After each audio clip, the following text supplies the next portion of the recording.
of my son's life trying to figure him out so I could fix him. But it turns out he wasn't broken at all.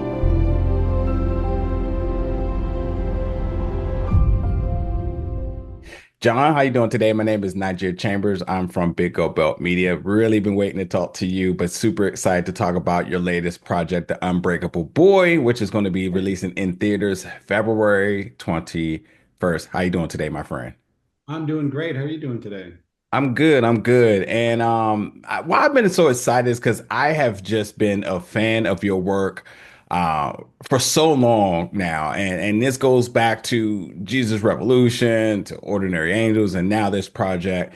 And while we're going to talk a little bit about the specifics of this project, I feel like there's something very angelic about your work because it seems that these releases always come at a time where the world really needs it. There's so much divide, hate, amongst other things in the world right now. And when we can go to the theaters, and obviously a lot of us go to the theaters for entertainment, but to really be able to go and see work and projects, especially yours, and being able to, yes, go and have a good time, but really come back with a message to really imply back into our lives to start to heal the society around us. I think there's something really special about that. I want to first say thank you, but I want to know for you, just when you take on these projects, um, because I'm sure you feel like it's a little bit bigger than you at times, and maybe you not even a part of the equation, but just being worked through. I just want to know through you, whether spiritually, emotionally, what just goes through the process in terms of landing on these stories and getting these stories out and told to the world. Well, it's a great question, and you're absolutely right. I feel like this Unbreakable Boy is one of the many projects I've made where I feel like I'm so grateful to have this film to share with the world in this moment in time. And the funny thing about the timing on this one is that it was meant to come out 4 years ago almost, right? This movie got delayed a few times, and Peter Facinelli, one of our producers who brought this story to me, he's an actor who's in the film as well, who plays Yeah. Pastor Rick. He's such a champion for this film, and he just keeps saying the timing is going to be perfect. It doesn't matter that it got delayed. It doesn't matter that the world shut down with COVID and all of these things. And so now gets to be the moment where this movie is released. And that's a pretty profound thing because when you have so little control when you make a project. It takes so long to develop a movie, write a movie, finance it, produce it, get it distributed. You can never know what the world is going to be like in that moment. But Yeah. what you can know is when you're developing it, what is it that you want to share? And this project came into my life right when we were in quarantine. I was actually about to direct Jesus Revolution and got shut down 3 weeks before we started because Mm, of COVID. mm, And so, we had been developing that for 2 years and everything was shut down. We were all locked up in our homes and I was looking for something to make. And this book fell on my desk from Peter and it was filled with gratitude at a moment in time where I was filled with gratitude, having everything taken away from me, but my wife and my daughter living in our home. Half of our house had a water leak, so we were shut into one room. I was sleeping on the living room couch for a month. I had one little shower that we could use. And I was so grateful for the shower and so grateful for my sleepovers with my wife on the couch, grateful for our health.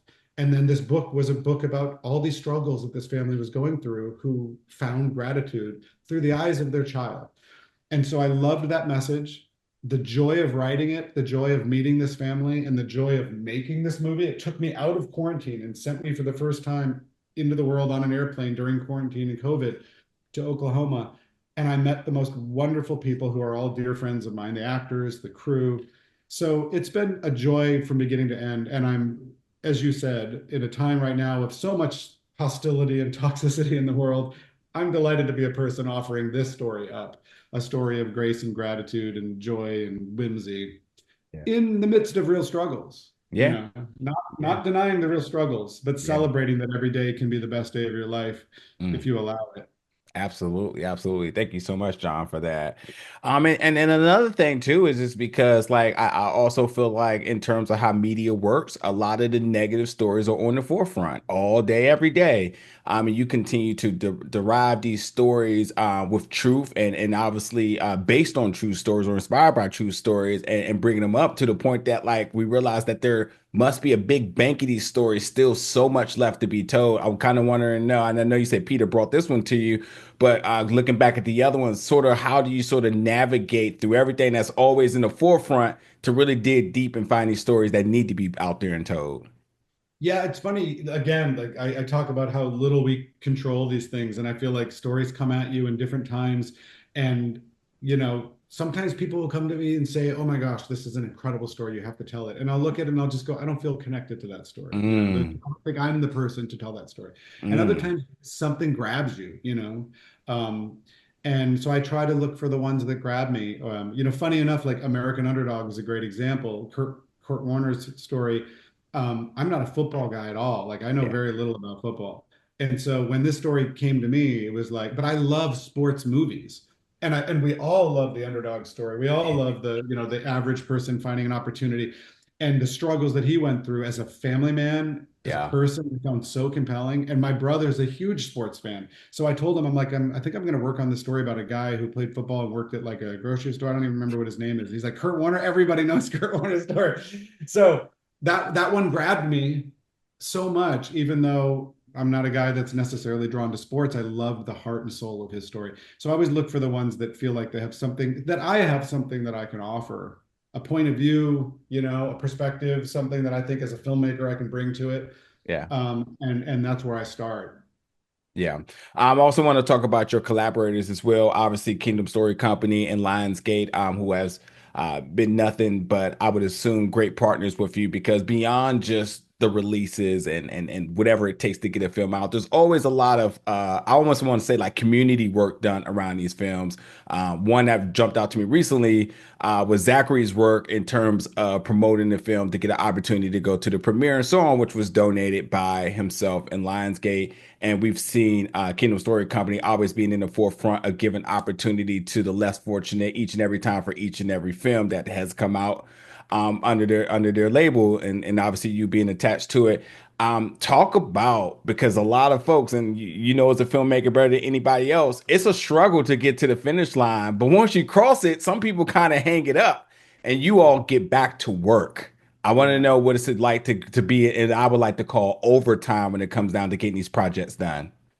Yeah, I mean, I've always been a person. I love making things. I mean, it's such a gift.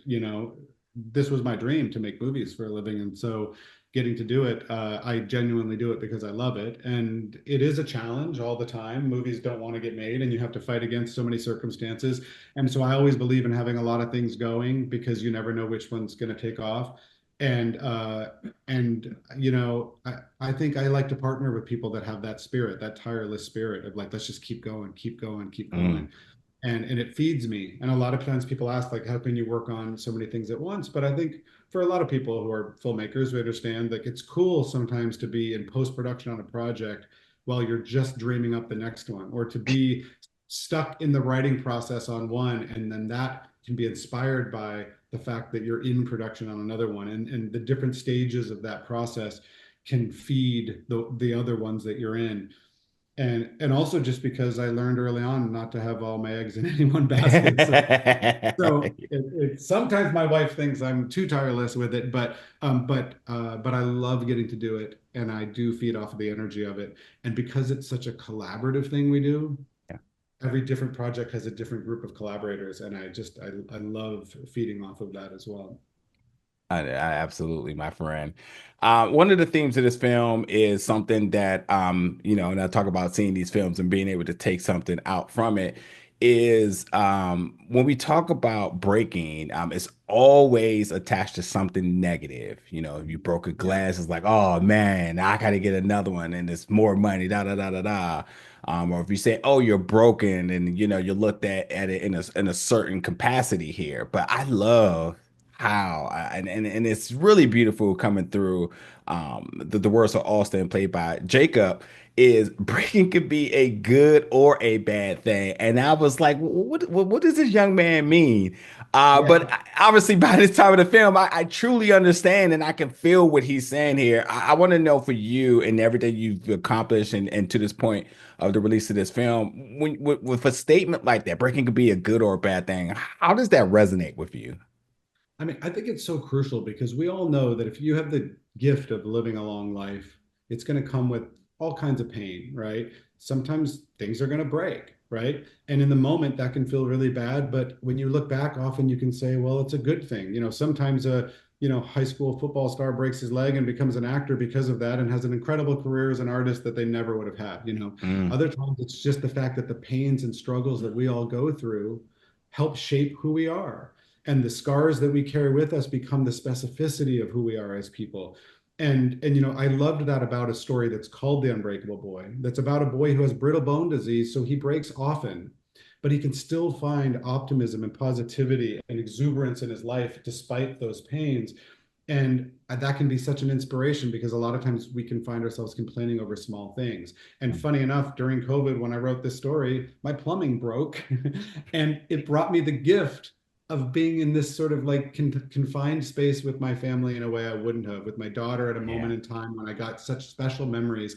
And so that's why I really leaned into it. Like, let's count the number of breaks. Let's talk about how sometimes after the fact, something breaking can lead to something good. And that if something does break, when you put it back together, painting those seams in gold will remind us that the scars can be beautiful. So I loved everything about that exploration, and it definitely speaks to optimism, and it definitely speaks to gratitude. And that's Hmm. this movie was about gratitude for me, and that's why the one of the very last things that Austin says about his father is that the thing he was feeling in this simple moment was grateful. Mm, mm. I have time for one last question, and it does go to Zachary's character Scott, because while this is a story about his family and particularly his sons, um, it's very important to understand that his journey is also it's almost as much as important as it is about his sons, and that's really the story of almost self-discovery but yet patience, because we see him get challenged with all sorts of different things, and especially with his relationship with his sons and everything that he goes through. Zachary's a fantastic actor. This is arguably one of his best performances to date. Talk to me a little bit about what you saw through his performance, as the director, and what sort of did you learn about patience in terms of being the director of this film by Zachary's work? Yeah, I mean, Zachary was a real gift for this role because I think he, as a person, is so willing to share his scars. He Mm, understands, like he's an entertaining guy. He knows how to get up and do the song and dance and make people laugh. But he's also a guy that struggled with issues that he's very open about. Depression and mental health issues that he talks about very openly. And I think that that's actually kind of the perfect person to be able to make a movie to lead a film that is filled with joy and fun and laughter, but also underneath has the real weight of pain and struggles.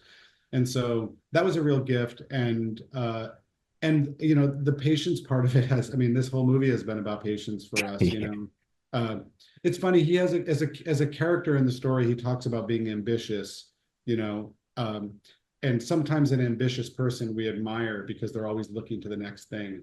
But he recognized in himself by the end that being ambitious for him meant that he was never happy with where he was. And he didn't like that. And what he learned from his son was to be grateful for the things he had right now.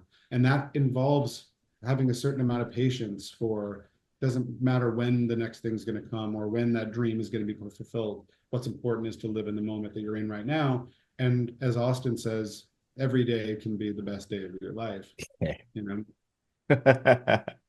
Oh, John, I really could talk to you for so long, but I have to let you go, and I have to get the folks to the theaters because The Unbreakable Yeah. Boy is coming to theaters February 21st. And I should also mention another project of yours, House of David, is coming very soon, which I look forward to covering as well. But John, I really Thank you. appreciate your time. Thank you so much for the gifts you continue to give the world, and you can consider me a fan, as Oh, long as you're thank you. making works, man. I really appreciate you. Thanks so much. It's great talking to you, man. Thank you. Absolutely, anytime. Thank you so much.